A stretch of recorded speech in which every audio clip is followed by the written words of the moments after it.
మహబూబాబాద్ జిల్లా కొత్తగూడ మండల కేంద్రంలోని రైతు వేదికలో మండలంలోని అభివృద్ధి సంక్షేమ పథకాలు, ప్రజాపాలన, ప్రజా విద్యోత్సవాలపై సంబంధిత అధికారులతో కలిసి రాష్ట్ర పంచాయతీరాజ్, గ్రామీణాభివృద్ధి, స్త్రీ సంక్షేమ శాఖ మంత్రి ధనసరి అనసూయ సీతక్క సమీక్ష సమావేశం నిర్వహించారు. అనంతరం కాంగ్రెస్ పార్టీ ఆధ్వర్యంలో నిర్వహించిన ప్రజాపాలన విజయోత్సవ సభలో పాల్గొన్నారు. అధికారులతో రివ్యూ ఏర్పాటు చేసుకోవడం జరిగింది.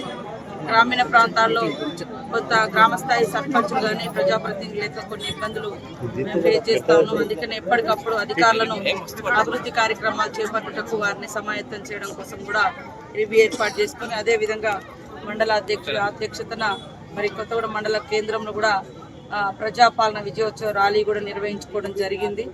ఈ యొక్క ప్రజాపాలన విజయోత్సవ ర్యాలీ ఈరోజు పేదలకు ఉపయోగపడేటువంటి పథకాలను పెట్టినటువంటి సోనియమ్మ గారి యొక్క ఆదేశం మేరకు, రాహుల్ గాంధీ గారి యొక్క, మల్లికార్జున ఖర్గే గారి యొక్క ఆదేశాల అనుసారము ఇచ్చిన మాట ప్రకారము మహిళలకు ఉచిత బస్సు కానీ, 200 యూనిట్ల కరెంటు కానీ, గ్యాస్ సిలిండర్ 500కి ఇవ్వడం కానీ, మరి 2 లక్షల రైతు రుణమాఫీ కానీ, ఇవన్నీ కూడా ఒకటి స్టార్ట్ చేయడం జరిగింది. తప్పగా తెలియజేస్తా ఉన్నాం.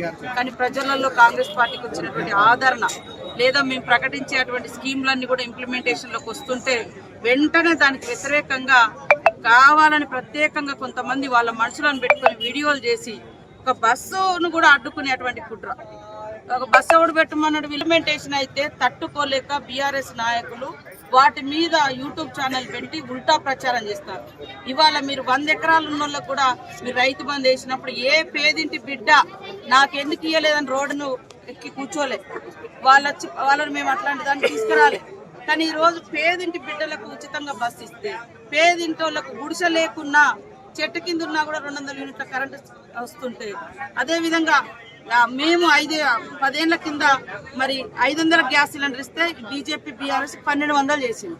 దాన్ని మళ్ళీ 500కు తీసుకొస్తే మరి 10 ఏళ్లలో మీరు రైతుల మీద 30,000 కోట్ల భారం పెట్టి ఇవాళ కాంగ్రెస్ వాళ్ళు రుణమాఫీ చేయట్లేదు అని గందరగోళం. అరే మీకు సిద్ధశుద్ధి ఉంటే 10 ఏళ్లలో ఒక్కొక్క రైతు 3 లక్షలు, 4 లక్షలు, 2 లక్షలు రుణభారం అయిందంటే దానికి మీరు కాదా కారణం?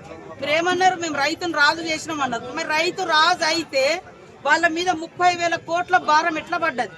దీనికి సమాధానం చెప్పాలా కేటీఆర్, కేసీఆర్, హరీష్ రావు. అది చెప్పరు కానీ రైతులను మాకు చేయలేదు. అరే నిన్నటిదాకా నువ్వే ఉన్నావు, నువ్వు చేయలేదు, మేము చేసినాం. ఇవాళ ఉద్యోగాలు తెలంగాణ ఉద్యమ కాలంలో ఏం చెప్పారు? ఇంటికో ఉద్యోగం అన్నారు. ఊరికొక ఉద్యోగం లేదు మీ హయాంలో. మేము ఇవాళ ఊరూర్లో ఉద్యోగాలు ఇస్తా ఉన్నాం. ఉత్సాహంలో నడుస్తుంది. దాన్ని తట్టుకోలేక చాలా విపరీతమైన ఫ్రస్ట్రేషన్లకు లోనవుతున్నారు. అంటే ఇదంతా